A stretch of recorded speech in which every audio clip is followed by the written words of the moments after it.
ನಮಸ್ಕಾರ ಕರ್ನಾಡು, ಎಲ್ಲರೂ ಹೇಗಿದ್ದೀರಾ? ನಾನು ಗೊತ್ತಲ್ಲ ನಿಮ್ಮ ಸಂಚಾರಿ ಸುನಿಲ. ನನ್ನ ಇನ್ನೊಂದು ಹೊಸ ಬ್ಲಾಗ್ಗೆ ಎಲ್ಲರಿಗೂ ಸ್ವಾಗತ.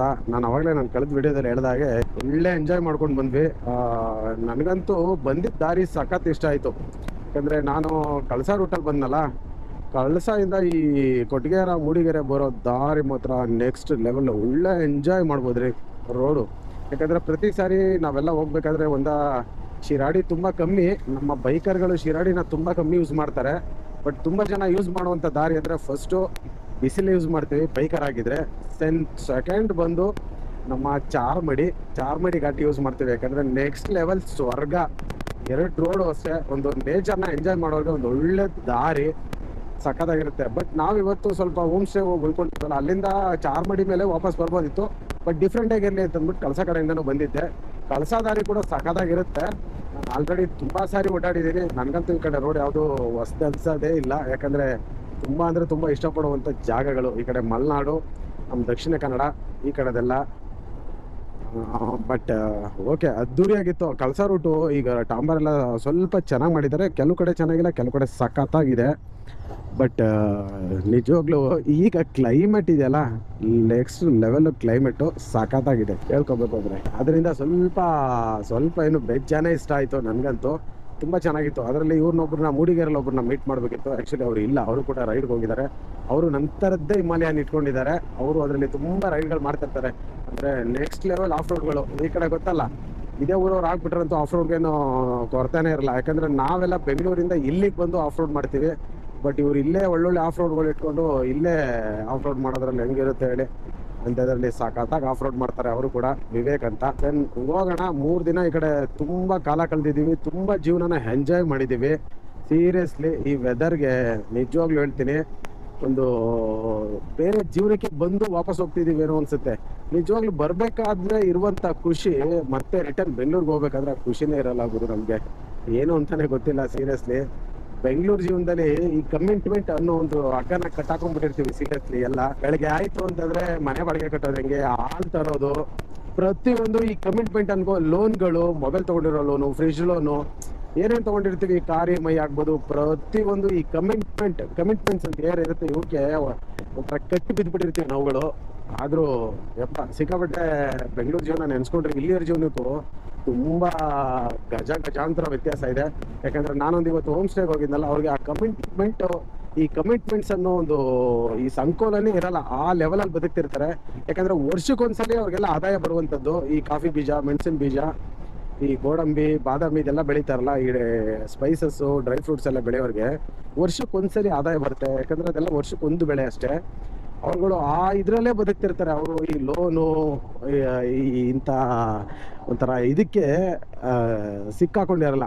ಈ ನಾವು ಊರು ಬಿಟ್ಟು ಈ ಬೆಂಗಳೂರಿಗೆ ಬಂದ್ಬಿಟ್ಟು, ನಮ್ಮ ಹುಟ್ಟಿರೋ ಊರುಗಳು ಬಿಟ್ಟು ಬೆಂಗಳೂರಿಗೆ ಬಂದ್ಬಿಟ್ಟು ಇಲ್ಲಿ ಸಿಗಾಕೊಂಡ್ಬಿಟ್ಟು ಈ ಕಮಿಟ್ಮೆಂಟ್ ಅನ್ನೋ ಒಂದು ಪದಕ್ಕೆ ಯಾವ ಲೆವೆಲ್ ಗಂಟಾಕೊಂಡ್ಬಿಟ್ಟಿರ್ತೀವಿ ಅಂತಂದರೆ, ಸೀರಿಯಸ್ಲಿ ಮಿಡಲ್ ಕ್ಲಾಸ್ನವರು ಅದನ್ನು ಬಿಟ್ಟು ಹೋಗೋಕ್ಕೆ ಸಾಧ್ಯನೇ ಇಲ್ಲ ಅನ್ನೋ ಥರ ಆಗ್ಬಿಟ್ಟಿರುತ್ತೆ ನಮ್ಮ ಜೀವನಗಳು ಸೀರಿಯಸ್ಲಿ. ರೋಡ್ ಸ್ವಲ್ಪ ಬ್ಯುಸಿ ಇರುತ್ತೆ, ಯಾಕಂದರೆ ಸಂಡೇ ಬ್ಯುಸಿ ಇರಲೇಬೇಕು. ವೀಕೆಂಡಲ್ಲಂತೂ ಈ ರೋಡ್ಗಳು ತುಂಬಿ ತುಳುಕ್ತಾ ಇರ್ತವೆ. ನಾರ್ಮಲಿ ವೀಕ್ ಡೇಸಲ್ಲಿ ಸ್ವಲ್ಪ ಪರವಾಗಿಲ್ಲ ಇಲ್ಲಿ ಓಡಾಡಲಿಕ್ಕೆ. ವೀಕೆಂಡಲ್ಲಂತೂ ಈ ರೋಡ್ಗಳಲ್ಲಿ ಹೋಗೋಕ್ಕೆ ಆಗಲ್ಲ. ಆ್ಯಕ್ಚುಲಿ ಇದು ನ್ಯಾರೋ ರೋಡು ಬೇಲೂರುವರೆಗೆ, ಅಲ್ಲಿಂದ ಆಚೆಗೆ ಚೆನ್ನಾಗಿದೆ ರೋಡು.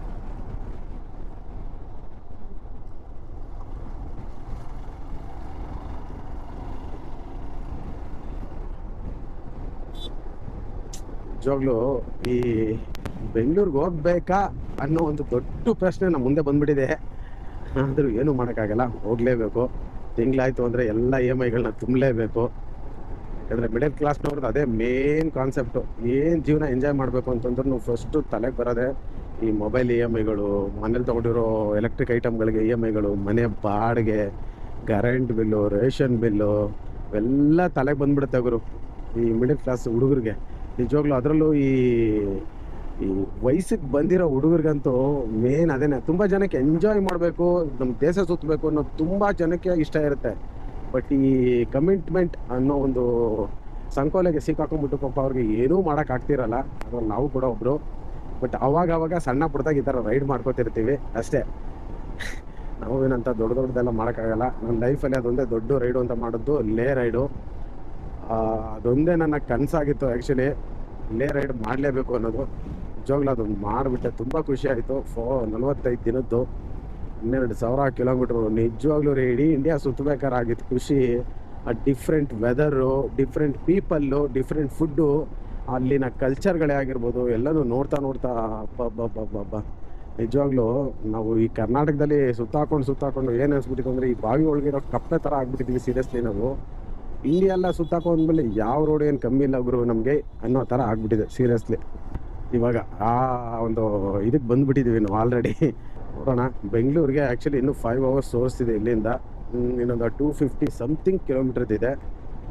ನೋಡೋಣ, ಆದಷ್ಟು ಬೇಗ ಹೋಗಿ ಮನೆ ಸೇರ್ಕೊಳ್ಳೋಣ. ಯಾಕಂದರೆ ಸಾಯಂಕಾಲ ಆಯ್ತಿದ್ದಂಗೆ ಈ ರೋಡು ತುಂಬ ಟ್ರಾಫಿಕ್ ಆಗುತ್ತೆ. ನಮ್ಮ ಹಾಸನ ಹೈವೇ ಅಂತೂ ಫುಲ್ಲು ಎದ್ವಾ ಹಾಳಾಗೋಗುತ್ತೆ.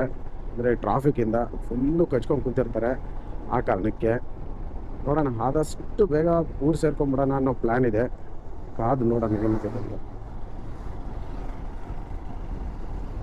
ಎಷ್ಟು ಬೇಗ ಆಗುತ್ತೆ ಅಷ್ಟು ಬೇಗ ಬೆಂಗಳೂರು ಸೇರ್ಕೊಳ್ಳೋಕ್ಕೆ ಟ್ರೈ ಮಾಡೋಣ. ದೇವ್ರ ದಯೆಯಿಂದ ರೈಡೆಲ್ಲ ಕಂಪ್ಲೀಟ್ ಮಾಡ್ಕೊಂಡು ಬಂದ್ವಿ. ಯಾರಿಗೂ ಏನೋ ಅಂತ ದೊಡ್ಡ ರೀತಿಯ ಅನಾಹುತ ಆಗ್ದೇನೆ ಸದ್ಯ ಬೆಂಗಳೂರು ತಲುಪಿದ್ದೀವಿ. ರೋಡ್ದಕ್ಕೂ ಸಿಕ್ಕಾಪಟ್ಟೆ ಟ್ರಾಫಿಕ್ ಇತ್ತು, ವೀಕೆಂಡ್ ಆಗಿರೋದ್ರಿಂದ.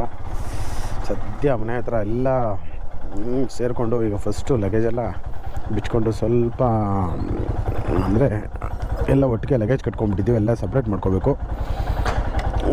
ಸರಿ ಸ್ನೇಹಿತರೆ, ಸಿಗುವ. ರೈಡ್ ಅಂತೂ ಅದ್ದೂರಿಯಾಗಿತ್ತು.